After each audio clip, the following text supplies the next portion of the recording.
It's 9 cylinders. This is a radial engine, whereas that's a V12, and it's glycol cooled, and this is air cooled.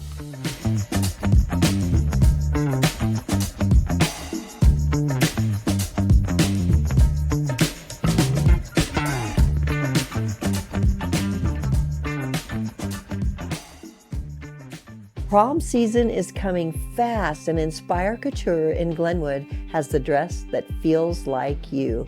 From sleek and modern to bold and unforgettable, every gown is handpicked to help you shine. Find your perfect fit, feel confident, and make prom night one to remember. Only at Inspire Couture. I'm Carlene Hall. I'm Darlene McMartin. We are here at the Air Force Commemorative Museum in Council Bluffs, Iowa, at the airport. This is Hangar B, and we are with Jim Friberg. Jim's the curator of this wonderful memorabilia section, and we are anxious to hear all about how it got started and things that he can tell us about some of the memorabilia that he has on hand.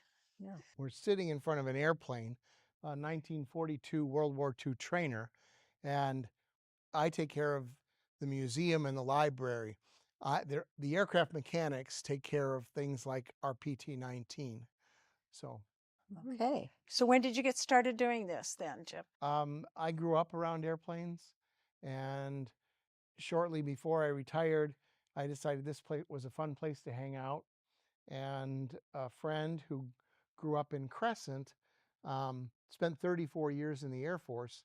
I was actually down in front of, I was on the river, and I heard a World War II fighter plane, which you'd see pictures of all over our museum. And I pulled out my phone and called up a retired colonel and base commander and said, Delbert, I'm by the river at Gallup. Where are the Mustangs around here? And he was about 88 then, and he just recalled 1, 2, 3, where I'd find them. So then I started to look for the Council Bluffs Airport. Okay. It looks like you've got a lot of books and a lot of other things on hand. How did you acquire some of this material? Our group started in the early 80s, and we were blessed to have an older couple. They're now late 80s, early 90s. And Don and Norma were life members of the Commemorative Air Force. And she was working with the Cass County Historical Society, and they kept up the museum down there. And when the group started, a bunch of old guys, 30, 40 guys, we started here in the early 80s, and they brought in their collections. Most of them had served in World War II in the European theater, and so there was a lot of that. Over the course of the next 5 to 10 years, Don and Norma cataloged 1,700 items, and this is before there were computers, notebooks, laptops, and I don't even know how she printed all the cards we have. But I inherited, several years ago, I inherited a collection of about 1,700 items, most of which were cataloged. And today we've got 5,000 items cataloged. Oh, wow. That's amazing. So Jim, you got here, repeat what year you got here? I moved back to the Midwest in 2020 in the middle of COVID. And I got here, and my second day, I immediately had a tech job in Omaha. And I was exploring to see, do I want to live in Lincoln or Omaha? I really knew it was Omaha.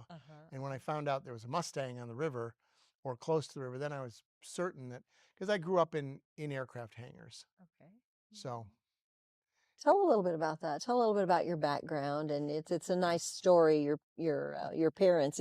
It kind of explains how you came to do what you're doing. it was a natural fit. Mom has a degree in library science and remodeled elementary school libraries before she was working. While my sisters were going to school, my mother decided she wanted to have a used bookstore. And so, and my family was voracious readers. And so mom's a librarian, dad worked in aerospace for 40 years. And he had been an Air Scout during World War II, and his scout leader Skipper, George, and Mary never had less than 3 airplanes, so I was always in their hangar. Every weekend, my parents played bridge with them on Saturday night. Usually my dad would be working with them on airplanes most of the day on Saturday. So I was told, stay out of the way, go sit in the airplane, don't touch anything. And when you're a kid going through 12, it was like, don't touch. Um, so I was out of sight, and I knew the controls well enough so that I was able to fly at 14. So you did fly. Oh yeah. Wow. Okay. I What I was your haven't best plane to fly? Oh, I only had 2 flying. Majonier's son, Bill, was 7 years older than me. He had a Taylorcraft, which I helped to build, and it's kind of like the wings we have over in the background there. You have the airframe, and then you put fabric on it and stretch the fabric out. And I got to help do that when I was 10, 11, 12 years old. Wow. So it's kind of like I fit in the aircraft restoration process. I'd grown up in it. Yeah. Yeah. Oh, very So, nice. Awesome. Very nice. And then the librarian side, you're just, well, yeah, my catalog. younger sister was limited to 30 books a week at the public library. And my dad, my friends were reading comic books in grade school and middle school. I couldn't wait for dad to release, okay, I'm done with it, son. Uh-huh. You can read it now. Oh. He got Aviation Week and Space Technology at home. Okay. So I'm reading the Air Force Aviation Industries trade publication from probably 6th or 7th grade on. Wow. So it was just that. And Gorgeous. so devouring magazines was natural fit. Yeah. He's got a wall of books over there, and it's like first thing I looked at was, oh my gosh, all of these manuals. And how many did you say you had of those? That That's shelf just a is 7 small. feet high and 7 feet wide. We have about 200 aircraft manuals. Those shelves they barely fit about half our collection. Wow. And so Yeah. we have manuals for all of the most popular aircraft in World War II, and then some that weren't so popular, like a German jet fighter Oh. and other planes that. So the guys who were in aviation, airframe and power plant school or flight school around here that are interested can come over, and we've got manuals for planes that are historic aircraft. Yeah. Hmm. Well, you do repair here, right? And on your stuff, and you have mechanics here We have on site. we have several in aviation. They're called A&Ps, Okay. or airframe and power plant mechanics. Okay. So on the edge of this airport, Iowa Western Community College has an aviation maintenance school where they train airframe and power plant mechanics. And those guys go through a course that's 3 to 4 semesters long, and they get certified, and then they can go to work, like for Duncan Aviation in Lincoln. Duncan's got 1,400 Nebraska employees, 2,500 employees nationally. Wow. So there's Yeah. good place to get work, good job training. They make comparable money to what a lot of people in the trades make. Mm-hmm. So we've got several guys who are A&Ps, and then we've got 2 guys who are taking the next step. After several years working on aircraft, you become an IA, or an inspector of aviation mechanics. You said something about the National Guard before. They kind of utilize the airport This- at occasion, This or is a stopover, okay. probably not even a refueling stop for the guys, but if they're picking up celebrities or Iowa government people, or they're doing something with schools, or the United States Air Force has their auxiliary training program called the Civil Air Patrol. Okay. And the Civil Air Patrol students, normally high school, freshman or sophomore, and I should know, my middle daughter graduated from CAP and then got a scholarship to the Air Force Academy.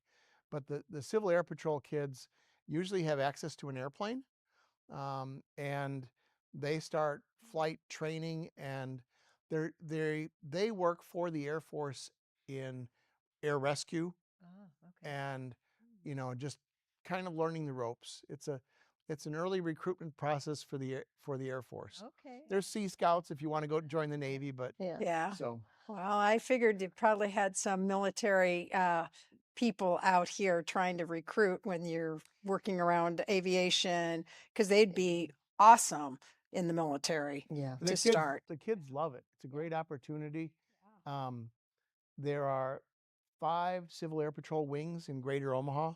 There's one in downtown Omaha, or downtown, including probably Burke High School, and then they have a group in Lincoln.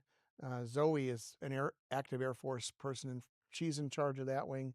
Um, there are people in Southwest Iowa. There's a couple, and they go back and forth, usually between Harlan and Atlantic. So their students are from a wider area. There's a group at Offutt and a group in Fremont, Nebraska. Oh, Okay. wow. That's awesome. Well, Jim, you have a lot of activities out here, and this is a great place for veterans to come and hang out together. So let's talk a little bit about what those events are that you do here, and how that camaraderie works, and what goes on. It's a great place for old guys like me. This is kind of I have a glorified man cave, but we have a group that'll come in most every Saturday morning for coffee and donuts. And Wednesday evenings, we're here from 5 to 7, and um, there are other things to drink in the refrigerator. But Saturday morning is really the biggest social time, and we get more guys that come in, old vets, old pilots, and younger people. And it's a chance to come out and talk shop with the other old guys. So we have a collection of people that are 60s, 70s, 80s, and some real interesting experiences. Oh, I bet. Well, we're in here today because it's cold with the door down. So when that door's up, what's it like? It's great here. You can see there's a bunch of chairs here on the hangar floor, and we'll set up even more sometimes and put some at the front edge of the hangar so that moms, dads, and little kids can sit and watch the airplanes, but they're well back from the flight safety lines. So, but they can sit in the hangar and see a lot of what's going on in the airfield, and that's exciting to almost every little kid.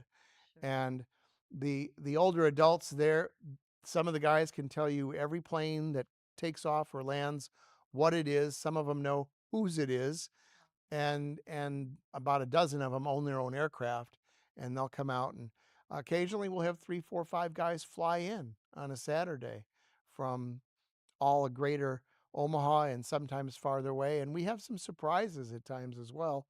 Um, Last spring we had 8 replica Japanese aircraft that were like the movie Pearl Harbor, Tora, Tora, Tora, Midway, and they were Commemorative Air Force. We have 13 aircraft rebuilt for that movie in 1979, and they're called the Tora, Tora, Tora Squad. And so coming to the airport, all of a sudden it would look like there were Japanese dive bombers, torpedo bombers, fighter planes, and a spare American plane coming in, flying down and landing on the airport in pairs. It was a lot of fun. And last year, one day in July, there were friends that were up at an air show in Minnesota, and they had 4 aircraft, navy blue aircraft, that were landed here in the afternoon. Somebody had a broken hose, and so their 4 planes were going back to Texas. And we had a A-1D Skyraider, which was used in Korea and Vietnam. We had a Corsair fighter plane used in Korea, World War II and Korea. We had an Avenger dive bomber, which is a big 3 people can fit in it as crew, but it's a plane that George Bush Sr. flew.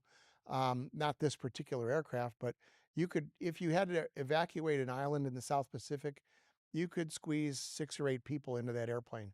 It's a huge 2,000 horsepower, loud aircraft. And then they had a little Wildcat, which was a Grumman fighter plane right at the beginning of World War II. So, but it regularly, I mean, it's throughout the year, we have friends from the Commemorative Air Force and other air wings that come in. It's a good airport. There's about well over a mile on the long runway here. And there are commercial jets and charter jets and corporate jets that come in and out of this. So for the propeller driven airplanes, it's an easy runway to come in and out of. But some of this is just all of a sudden. It's not, you don't know who's coming in, don't know how to schedule it. So if I wanted to come and see all of that, I wouldn't have a clue. No, you never know what you're doing. Yeah. There's a schedule on the whiteboard over there that tells when our Mustang, for 35 years, we had a P-51 Mustang fighter plane here. and it's probably the best known World War II fighter on the planet. It's been for sure. It's been on more book covers, magazine covers, and calendars than any other World War II fighter. It now lives in Florida because if the Commemorative Air Force wants this rare bird insured for $4.5 million to be at an air show in Florida, um, odds are that it's not going to be able to leave Council Bluffs or anywhere around Omaha in the middle of January or February. So they moved it south, and now it's in a hangar home down there. But it'll be back. Last year they said it would be here for a couple weeks. We ended it having it, the gunfighter, here for 7 weeks, all the weeknights. But it was doing air shows in Indianapolis, Wichita, Minnesota, Dakota. So it cruises at 300 miles an hour, so it can get anywhere in the Midwest pretty quickly. And we do the 50-quart, $1,200 oil change for free out of our 55-gallon barrels of oil. So it's serviced here regularly, and we've serviced a lot of the other. Commemorative Air Force has 180 aircraft, and any of them could stop in here at any time. They know they'll get tender, loving care from highly qualified mechanics. Yeah. Wow. It's quite a network. It's a fun group. Yeah. So, Well, you know what? We'd like to see the museum. Yeah. Would you Okay. show us the Do a little- museum? sure. Little tour here. Should we do a quick tour of what we're looking at here? Yeah, Sure, that'd be sure. great. That'd be Let's good. So the aircraft that's behind us is, I think I mentioned, it's a 1942 World War II trainer. They made several thousand of these Fairchild PT-19s. And the idea was, before that, in the 1930s, all of the training aircraft, and there weren't many, we had an abysmally small Air Force, Army Air Corps, and the Navy was just a little bit larger because they put more planes on aircraft carriers. At one point in 1939, the Army Air Corps had under 100 aircraft. And at the same time, the Germans in Europe had thousands, literally 4,000 aircraft. The Japanese had over 1,000 on several big aircraft carriers. So the PT-19 was the first step to go from a two-wing biplane, a higher and lower wing, and 120 miles an hour. This plane was designed to go 130, a little bit faster, but it had the feel of a plane with wings that were the pilot's co-pilot trainer would be looking down at the wing. So this had the same look as the fighter planes you'd find pictured all over our hangar and museum. So they made hundreds of these initially, and then thousands, and we went from having very few pilots to training over 300,000 aircrew members during World War II. Actually, 300,000 pilots, even a couple 100,000 more aircrew members. So over here to Kyle's, the camera's right, is one of our members. We're doing some maintenance on a Citabria, which is aerobatic spelled backwards. And we just replaced the pistons and cylinders. And somebody's enjoying some sun in Florida right now, and the mechanics are working on it. When they come back, this thing will go outside for flight right away. Over there, with a bunch of pins, looks like pins sticking out of it, a small porcupine, is our Airco air coupe. These were made between 1936 and 1970, and we got one that was in a farm barn hangar out in Hastings, and they hadn't done anything with it for 20 years. So we took the entire airplane apart. The wings are over in the back corner. We removed the aluminum from those, and we'll put fabric on them to make the plane about 25 pounds lighter in each wing. But the air coupe was used in the Gulf of America now, on either end of Florida and the South Atlantic, to patrol for German submarines, which were regularly off our coast from 1939 to 1944-45, the end of the war. But so this seats two people. So you have an instructor and a student pilot, and they can trade, not while it's flying, but they can trade places, so front or rear. And whereas the air coupe over there, or that's a side-by-side sitting. So it's a different way to be able to communicate in the cockpit and train a student pilot. So, but so the rest of the hangar back there, it's a shop. And as a museum guy, I'm regularly reminded this is an aircraft restoration hangar. This isn't the museum. It kind of is. The hangar is part of the museum is part of the hangar. And you can see what we're doing and how we reshape and bend and rivet metal, put planes back together. But the real museum is on the other side of the walls. And that's my place outside of the work area here. Okay. Well, let's take a look. Let's take a walk. Yep. Some of the aircraft, depending on the season, would leave from Kearney, Nebraska and go down towards Brazil. And then the shortest distance across the Atlantic was from Brazil to West Africa. But this kind of shows the route of all of those planes. And then there's training bases. We have lots of maps here. So it's a good place for science, technology, engineering, art, and math, but also for history and geography. So these are actually landing gear that will go on this aircraft. And this aircraft is unique because there were a dozen of America's largest department stores had an Airco air coupe in their showroom in 1945 after the war. Macy's, you could find one on the first floor or the fifth floor, men's furnishings and airplanes. So, but it was unique because the guy who designed this aircraft said, I want a plane that's supposed to be crash proof. And these heavy duty landing gear, which are more like the plane aircraft landing gear on a carrier, super strong and sturdy. They said that you could take your hand off the wheel or the yoke, not a stick, and the plane it would drop onto the runway. And this is tough stuff. So It's heavy though. yeah. Heavy. And a few things going in the museum. There's some spare wheels for a Mustang. There's always a set over there, spare wheels with tires on them. So if CAF has 3 P-51 Mustangs, and if they come up from Texas or down from Minnesota or anywhere else, and they're like, I got a hole in my tire, and it's just like, come on in, we'll put you back out. So it's not just tires for airplanes, but we always have spare wheels and tires. This is our museum. So normally when people come in, classrooms or old people, first question we ask is, were you in the military? Or do you have family that was in the military? And then we have a better idea if they were family in the Coast Guard or the Navy or Army or Marines. We can relate to some of the uniforms that are in here. But we start out usually the first thing that when they come in here, I think I said there were 14, 15 video players in the museum, the airport lobby, and in the hangar. And the first thing that we do is we show them a movie with Pearl Harbor. Scary that not all of the middle school and high school students could even tell you where Hawaii is. I can point to a half dozen maps around the museum and point out all of the land around where we were, who fought there, who our allies were, who our enemies were, the Axis powers.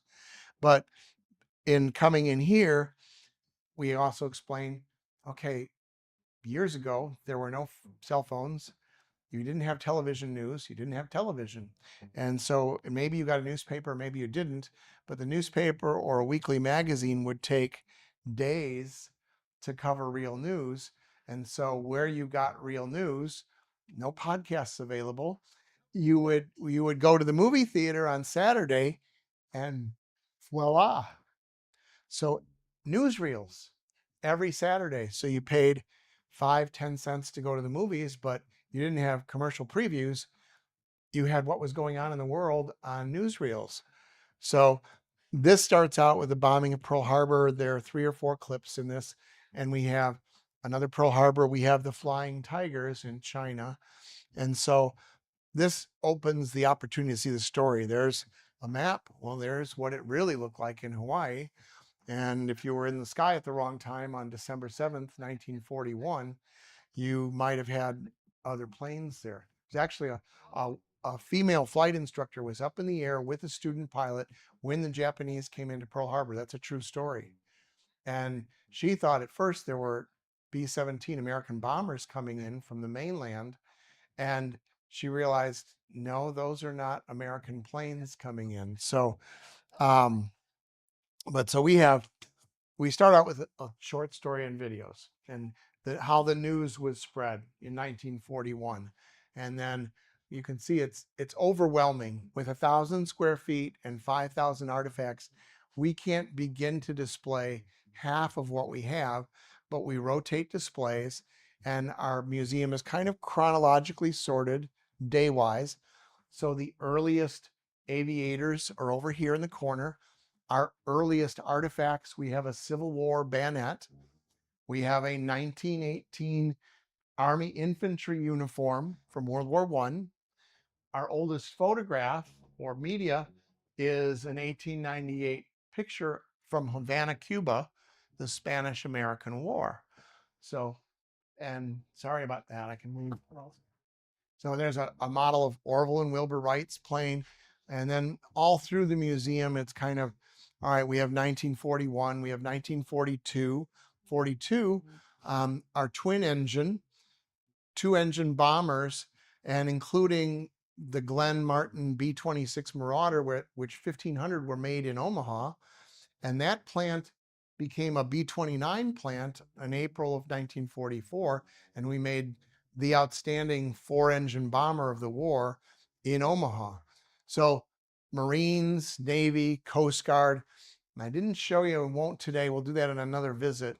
There's a 1945 aircraft carrier, World War II USS Essex, which was a very famous aircraft carrier being built by a lieutenant commander, and we'll have 25 aircraft and LED lighting on the hangar deck and all kinds of things to show people. That's a work in process. There's always a work in process. The mechanics love the two engines that are in here. So the first engine, bright red, and most of them in the British airplanes, they made 186,000 of these, Rolls-Royce, Merlin. So you see Rolls-Royce here on the covers, only this one says Rolls-Royce and this one says Maytag, like your washer dryer appliances.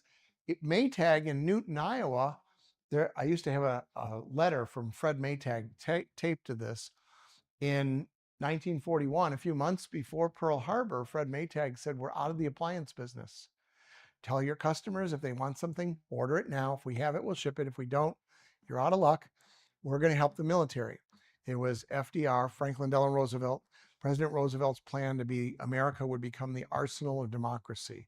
And virtually every manufacturing plant in the country, Ford, General Motors, Packard, who knows what that is, everybody converted to manufacturing war materials. So Maytag made parts in Newton, Iowa, just over an hour away. They made parts for 24 different American aircraft. So this is a Rolls-Royce Merlin engine that would have been on an aircraft like this, but actually it's that. We have ABCD models. They have Mark 1, Mark 2, Mark 3, Mark 4, Mark 5 Spitfire. This came from a Spitfire. It was the Brits' best fighter plane through most of the war and loved and flown by thousands of American pilots. We weren't at war, but a lot of young American guys looking for adventure or with relatives in Europe wanted to fight for freedom. They knew what the Nazi Germans were doing and what the Italians were doing, dropping poison gas on people all over Africa. So it was a group they were in the Royal Air Force or the Royal Canadian Air Force. They became the Eagle Squadrons. Eagle Squadrons were American pilots, and several thousand Americans trained to join the Royal Air Force, the Queen's Royal Air Force, or then the King's and Queen's Royal Air Force. And they fought for, in fact, this shows Royal Canadian Air Force Americans killed in action by state. And if you look closely, 10 Iowa pilots died and 5 from Nebraska, flying in the Royal Canadian Air Force for the British, defending England, Great Britain against the Germans. Over here, I'm sorry, I have a little bit of cleaning. I've got magazines around. There's always sorting out magazines, but we have the different cabinets are dedicated to a time period or a particular part of the Army Air Corps. thousands of schools around the country had students making millions of plastic models and balsa wood carved models of military aircraft that we and our enemies flew, so they could give those to the military and identify what kind of plane is this. And so that was in papers and newspapers. There's a Coca-Cola brochure, Know Your Airplanes. So it was a big deal because not so much for us in Iowa or Nebraska, but for people that were on the east or west coast. If that plane was coming overhead, was that really a friendly? Or if you were traveling somewhere else around the world, it was worse than that. So here's another engine, and this is a Wright Cyclone. Wright, like Orville and Wilbur Wright, and Cyclone is a model number, but this is an 1820 model. It's 9 cylinders. This is a radial engine, whereas that's a V12, and it's glycol cooled, and this is air cooled. And it was used in B-17 Flying Fortresses, 4-engine bombers, kind of like the profile. It was used in DC-3s and C-47 twin-engine bombers, and a half dozen fighter planes. And ours actually came from a 1950s helicopter. So that's why it's canted this way, just for display purposes, but the drive shaft would have gone straight up to the helicopter blades. So it's a collection of uniforms, maps, manuals, manuscripts, instruments. On that back case, there's several different helmets from 5 different countries. And I'm regularly repairing and rehanging models. So that's why we have a Cold War B-47 jet on the table, because it belongs up there. And one of my buddies, Brian, actually had 7 stripes, Brian Nystrom's uniform. And then around the corner behind Kyle, there's a general, a brigadier general, Regis Urschler, who was at Offutt Air Force Base and in charge of the 55th Wing there. But Reggie's the guy that brought the gunfighter here, which is, there's all kinds of pictures of the Mustang. I don't know where to start or stop with you guys. I don't know where to start or stop with learning about different things. It's the areas that most people come in to look at, Darlene, or the kids are interested in, some of the kids that know planes are interested in fighter planes. So you show them all these yeah, and well, up in the air. this is kind of like, we don't realize how big a deal our military was. We started our first mission in France with B-17 bombers, 12 planes flew across the English Channel to bomb a target in France. That was in August of 1942. By 1945, the formations were 1,000 bombers and several hundred fighters to escort them, so they didn't have Germans attacking them. And like today, we hope in Iran, we control the skies. If you control the skies at war, you pretty much control the battlefield. And early in the war, in 42 and 43, our 4-engine bombers were being raked through the coals by the Germans. And in fact, on a mission to get to oil fields in Romania, Ploiești, Polstoi, we lost 66, 70 planes in a couple hours on single missions. That's 70 aircraft like this, or like this, 4-engine bombers, but there's 10 guys inside. You lose one plane, you've got 10 guys that are in trouble. They may parachute down and be saved, or they might not get to the ground. We just did a little demographics of how many Iowa soldiers that were killed during World War II, and we had about 8,000 that we 8,000? lost in World War II. Out of 266,000. Out of 266,000 soldiers, yeah. The most dangerous job, and we're an aviation museum, we have all military, but it's mostly aviation.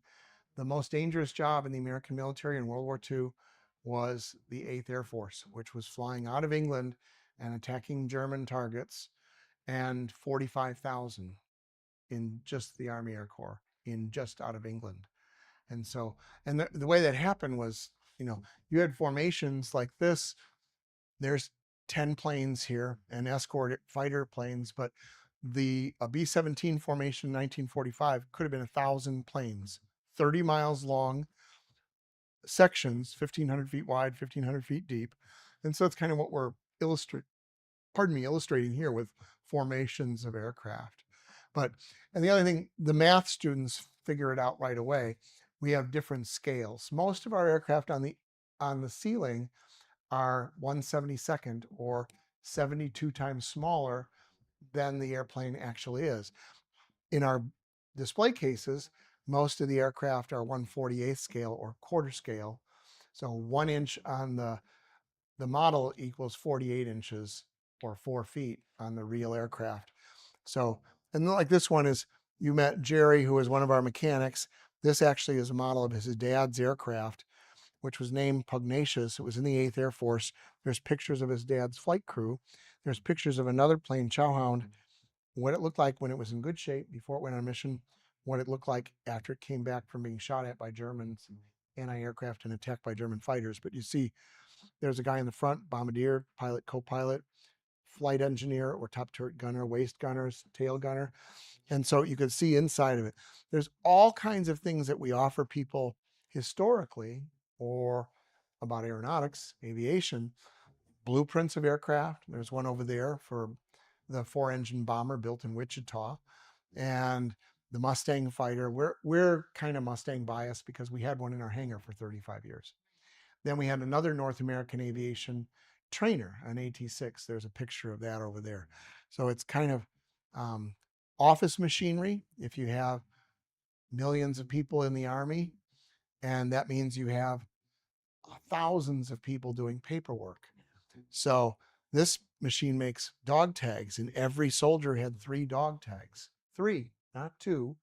They got 2. One stayed with their files so that you could run it, and you'd run it like a credit card from 30, 40 years ago.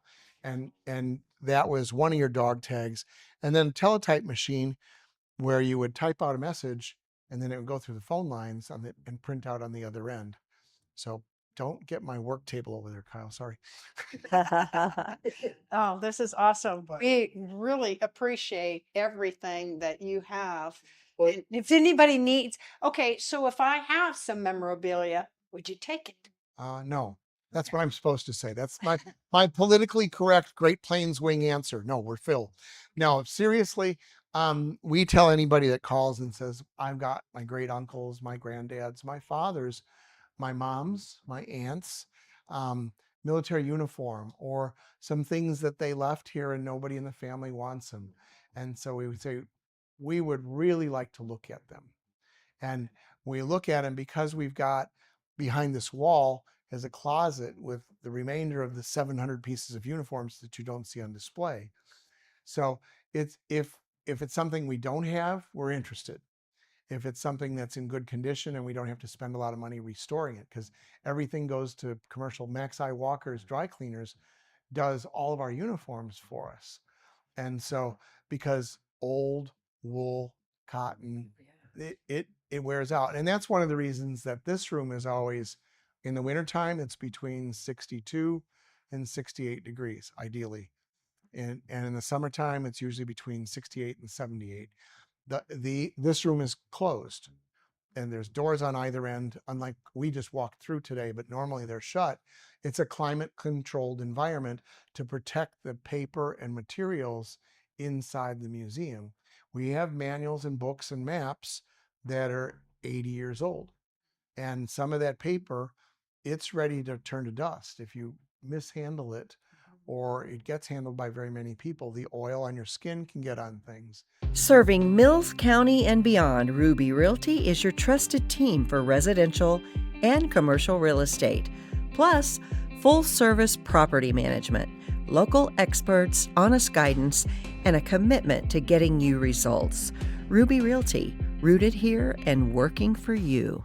What years are the best that you would collect? I mean, you want from Most of our museum, Darlene, is World War II. So 1939 for the Allied powers to 1945. But the Commemorative Air Force has aircraft and an interest in honoring all vets. So Korean War vets. Korean War was 1950 to 1953. We started showing up in Vietnam in 1959. We didn't leave there until 1973. And then people in the services in between, before and after the war. So we have uniforms from 1918. You saw that one, World War I, to 2023. Might be a 2024 uniform in here somewhere too. But Yeah. so I'll bet you the we whole could spectrum. get Primrose or Chapters Living Yeah. to bring their bus and bring some of their veterans. Some of their veterans to come and do a And, tour. yeah, It needs to be. Yeah. How often do you usually have tours or people? I mean, are you getting We're busy? officially open Wednesday evenings and Saturdays. Unofficially, there's people working in the hangar. I mean, you got here and 3 guys were just leaving. We're here 4, 5, 6 days a week, and we'll book a tour any day that. Book it. Yeah. Okay, Well, that's- if somebody calls us on an odd day or an odd time, we'll usually make arrangements so 2 or 3 people can guide them through the I museum. guarantee you, Yeah. there's a bunch of Air Force vets that We have would had love tours absolutely from love. Iowa, Missouri, Nebraska, and points beyond. I think it would be fun to bring them to just sit out there And on yeah. a Saturday morning Yeah. for coffee and donuts and Yeah. tell their stories. If you can get vets together, Yeah. they'll open up more often. They may not have told the stories to their nieces and nephews and grandkids, sons and daughters, but they'll talk to somebody who was in the war. And the experience, it's just really rich to do that. So We it's have a lot of fun. option then. Yeah, I love the idea Yeah. for some of our veterans that are in nursing homes here, and we were just talking this morning, you know, the World War II veterans are 90 and above. Yeah. Yeah, so the sooner we could do that, the better, and Mhm. see what we can do to We're organize. wide open, available.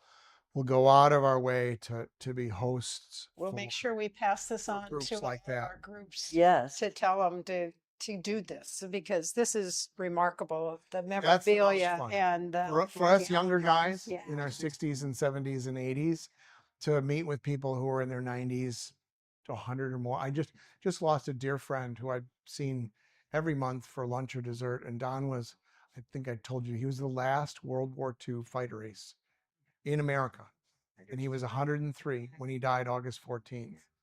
So it was, and he was still sharp. So Don could tell me, he could recall every place he trained around the country before he went to Florida, before he went to San Diego, before he went to Hawaii, before he got put on an aircraft carrier.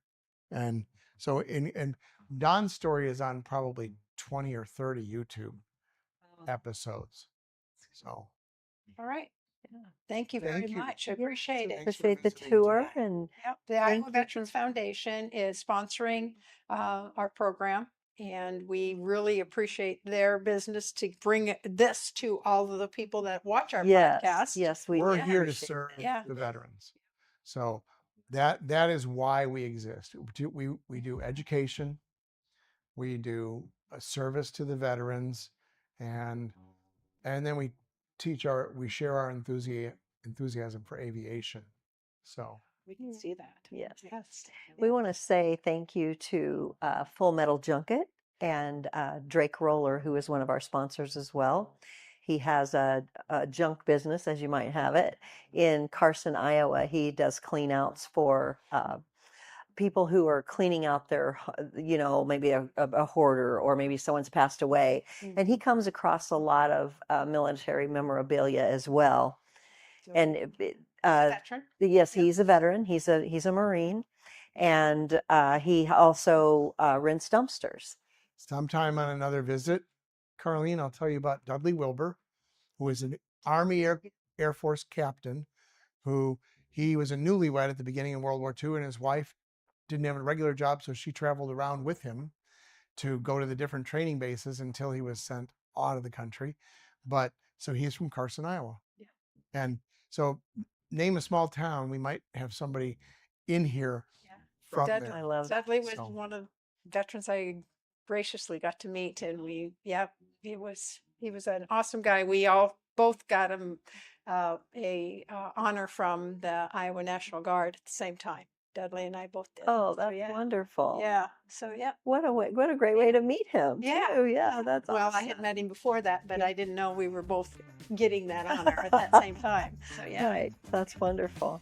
Well, thank you again for Yes. opening this up to us today.